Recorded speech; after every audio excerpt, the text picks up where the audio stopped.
গুড় জানে আমাদের মসজিদে কেউ না আসে, বুঝিস নি? চিড়ি মিথ্যে কথা বললি কেন?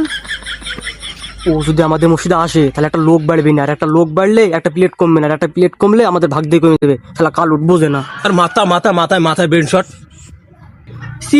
চিড়ি আর গুড়ি দেবে না বন্ধু, তোদের মসজিদে ভালো হবে নি। ওই দেখ 1 নম্বরে খেজুরে খাটি করে দেবে, তাই না রে বন্ধু? হয় আমি বন্ধুত্বের সাথে বেইমানি করতে পারবো না বন্ধু। আসলে আমাদের মসজিদে গুড়া চিড়ি দেবেনি। তাহলে তোরা আমাদের মসজিদে আসিস রে বন্ধু, আমাদের মসজিদে না খিচুড়ি আর 2 খান করে পোল্ট্রি মুরগির গোশ দিবি, আসিস তোরা। দেখ আমাদের লিগে কিরম ভাবে, আর আমরা চিড়ে কথা বুঝলাম বন্ধু। আমাদের মসজিদে না চিড়ে দেবে না বন্ধু। আমি না তোকে মিথ্যা বুঝছি বন্ধু। আমাদের মসজিদে বিরিয়ানি দিবে, বিরিয়ানি বন্ধু। আসিস একসাথে খাবো নি বন্ধু। আজকে আমাদের মসজিদে কোনো ইফতার দিচ্ছে না, তোদের পেটের কথা বের করলাম।